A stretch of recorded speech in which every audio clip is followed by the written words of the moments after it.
little parts storage bag. So let's take a look at what we got in here. In our fancy little switch case, we have all manner of transistors, resistors, diodes, EEPROM chips, SRAM chips, custom PCB circuits for Super Nintendo and Genesis games.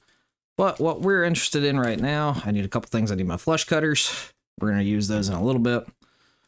And right here in this big pouch right here are some coin cell batteries with solder tabs. This is a brand new pack. I haven't even opened these yet.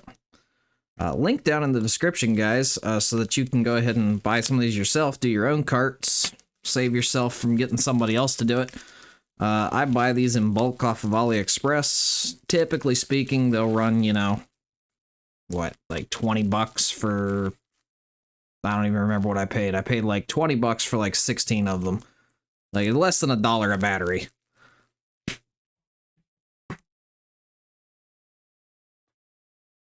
Okay, so got this open. We're just going to remove one of these batteries here. So what I got, I'll go ahead and I'll show you guys here. We'll go ahead and we'll get this focused in here. Where's the camera? There it is.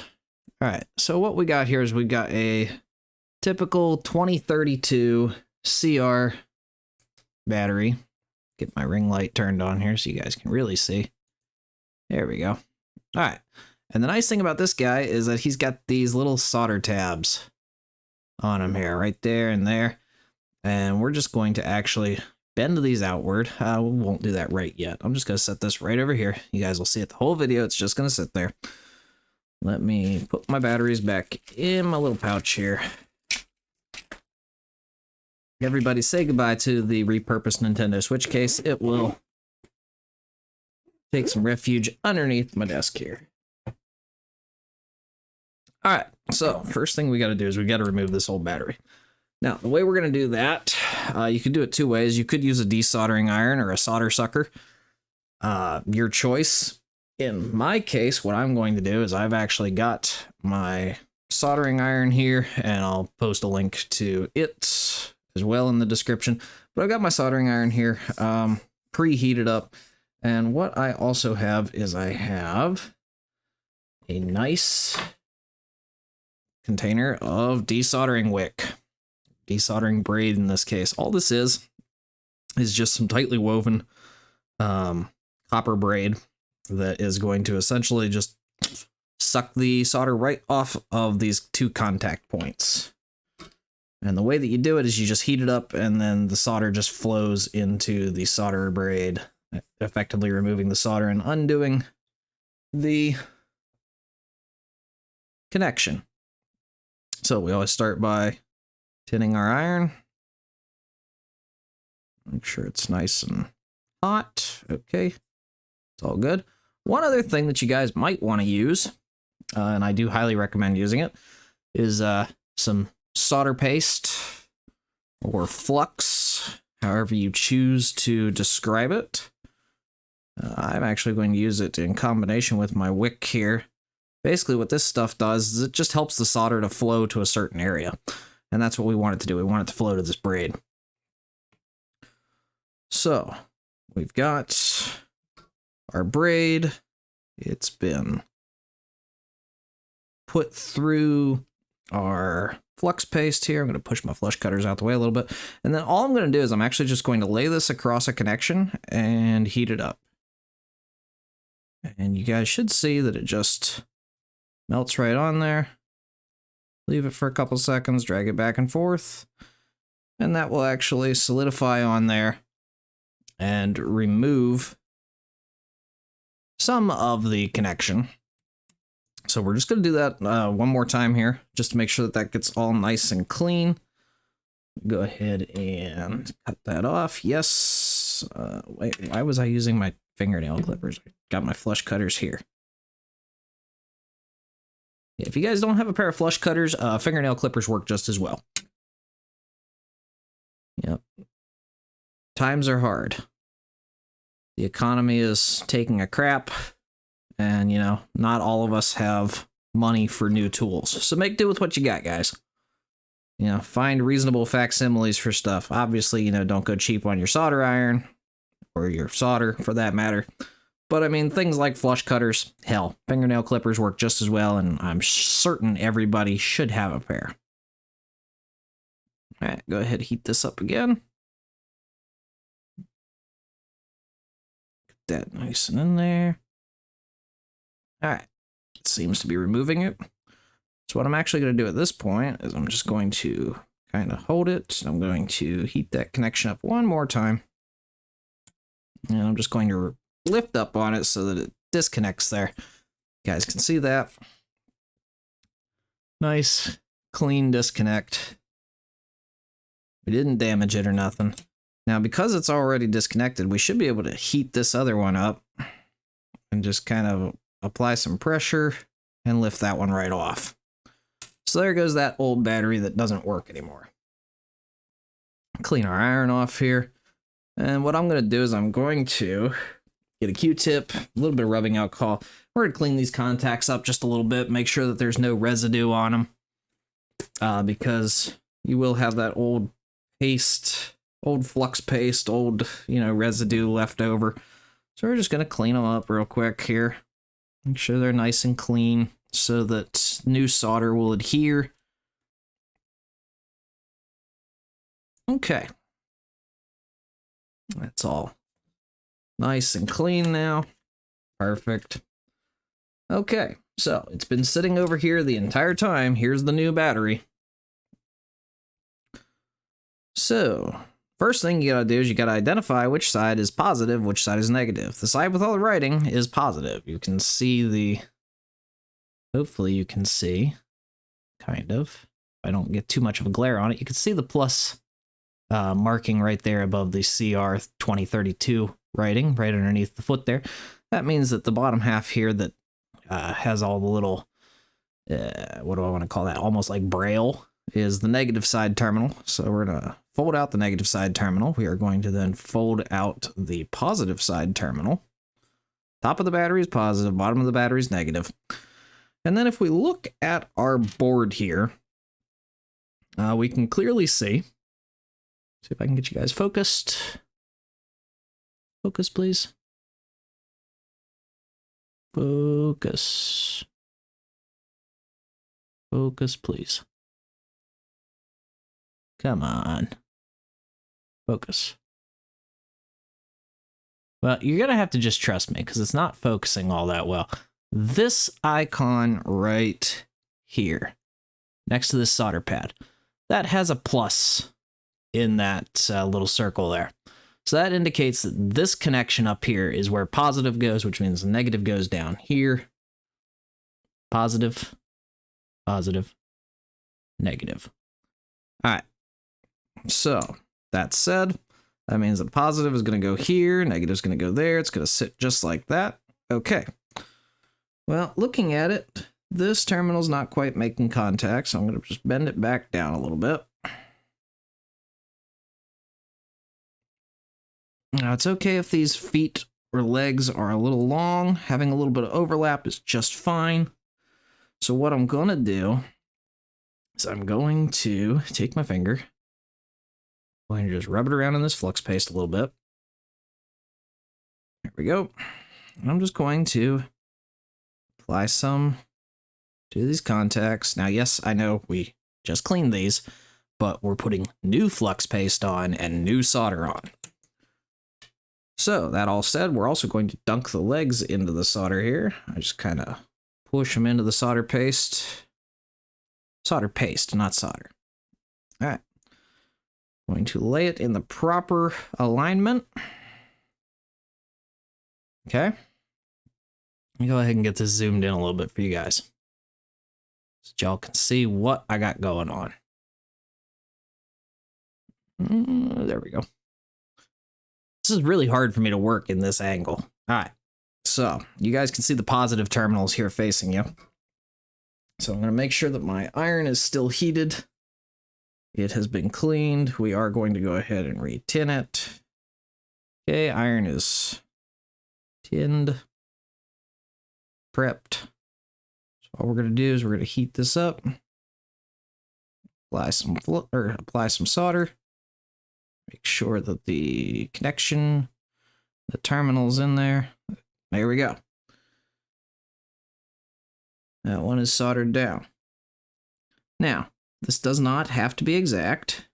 It just has to be close. You don't have to get it perfectly lined up with this circle that's printed on the board. It just has to be close. It just has to fit.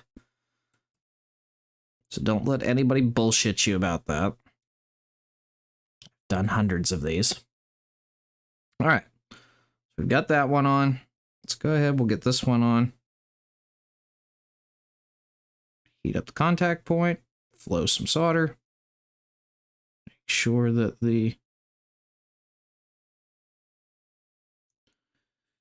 battery's in there nice and secure. Let's go ahead. We'll heat it back up. Push the battery over just a bit. Okay, there we go. That's in there. Looks pretty secure. Looks all good. Nothing extra going on there. Joints look solid. Go ahead, we'll clean them up a little bit here. Clean up some of that excess flux paste. All right. Now, I did say that since I got it pulled apart, we might as well clean the contacts up. So the way that you guys clean contacts on a Game Boy game is the exact same way that you clean your contacts on an N64 game or a Super Nintendo game or a Sega Genesis game. I just use rubbing alcohol on a Q-tip and we go up and down the teeth like this just to kind of remove all of the excess gunk and junk that might be floating around on these contacts. And I'll go up and down it once or twice. I don't like to do that too much because then you run the risk of like leaving behind Q-tip, like the hairs from the Q-tip button. I am using the clean side of this. Don't reuse the solder paste side. Use a clean side. All right, that's all done. So I'm just going to let that sit for a second. There's a hair there. Let me get that out of there. All right. Okay. Those actually look pretty good. So what we're going to do now, just to make sure everything works, you go ahead, put the cap back on the alcohol here. I'm actually going to shut my iron off. We're going to take our case back here. So here's our case. When you're reassembling these games, they only go one way, but just so you guys are aware, there is a little plastic peg in here. You guys can see that there. And then there's the hole where the security screw goes. This game, obviously, there's a notch in the corner of the PCB. There's a notch in the corner of the case. Just line everything up, drop it in there. Okay? Then you take the top case, line it up, it'll pop down in place, then you just slide that bad boy up. There you go. Make sure it's all nice and sealed. Take your security screw, pop it in there. And you just want to make sure that you get it finger tight. Now you guys will notice real quick, I just want to make everybody aware of this, of what I just did there. So whenever I put a screw into plastic, especially a pre-drilled screw hole, whenever you're putting a screw back in, you can actually avoid cross-threading 99% of the time if you actually just turn the screw counterclockwise like you're loosening it, wait for it to click, like you'll feel it. You'll also hear it. You probably won't hear it on my mic unless I have it up here by the mic while I'm talking because I got a noise gate on my mic, but you keep turning, and there it clicked. Then tighten it down.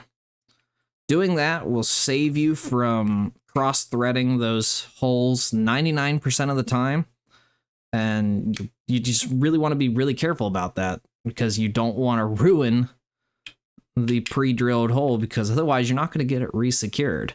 So you just want to make it finger tight. You don't want to make it any tighter than that. All right, where's my Game Boy? There it is. Go ahead, we'll get this guy plugged in here. And let me go ahead and zoom you guys out just a little bit so that there we go. We're gonna tilt this up. Power this guy on.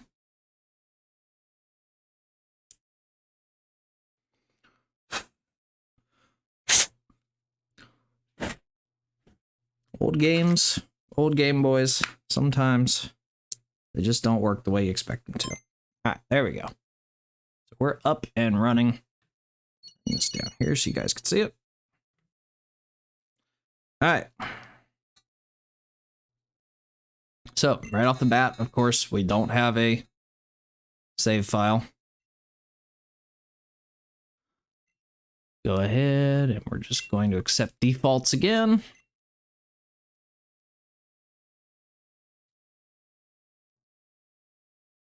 Tilt that up a little bit more so you guys can see it a little bit better. Yep. Come on, Professor Oak. Shut up. Get me into the game. I really wish there was a fast forward button on this.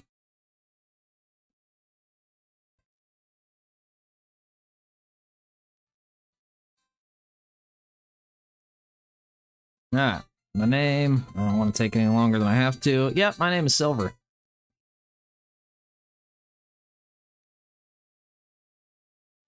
Alright, there's really no need for me to go through the dialogue with the main character's mom. I'm just going to move the main character from the starting point in the center of the room here. We're going to move him up here, facing his computer on this side. And we're going to save the game. Yep, I'm going to save. Okay. So you guys might have heard it. Again, the noise gate might not have let you guys hear the chime, but it did save. You saw the message. We're going to turn it off. And we are going to wait the prerequisite, like minute or so. And like I said, guys, this is something that everybody can do. I mean, you can get yourself a cheap little solder iron at Walmart for like, I don't know. I think they run about $15 or $20 now. You can get yourself just some cheap solder. Like this is stuff that I actually got, like a little tube that I got at Walmart. It's like $3 or $4. It's lasted me a long time, and little projects like this, it'll last you forever. You'll get quite a bit of mileage out of it. But real easy to do. I mean, you guys just saw how easy that was. I'll post links to all of the little tools and everything down in the description so you guys can see all of them, get an idea how much it would cost you to get started doing this. And then hell, if you buy the batteries in bulk like I do, you guys can turn around and do batteries for people like at your local game shop. Just stop in, let them know, hey, yeah, I do battery replacement. If it's not something that they already offer, I mean, I've done that with a couple of the game shops around here, and I mean, one of them never got back to me, but just locally for different people that collect games and stuff like that, some of my friends, I mean, I charge $2-3 a battery to my friends and other people that I don't know. I charge them $4 or $5 a battery, and I'm paying less than $1 per battery. I only have a few cents in the materials, and I use my equipment for everything, so it's honestly really worth it. You guys can actually make some decent little side change doing it, in addition to just doing it for yourself. So let's power this guy back on. I've talked enough. Ate up enough time that it should have saved. Hey, look at that. There's a save file. Hey, look at that. It's right where we saved it at. Proof that it works. So, with all of that said, I want to thank you guys for stopping in, checking out the video, taking the time to watch, learn how to do this. If you guys have found this video informative, or you just liked the video in general, please leave a like, comment down below. Subscribe to the channel if you haven't already, because it really helps me out. Till next time, guys, I'm Mike. This is Turn of the Century Gaming. I hope you all have a good one.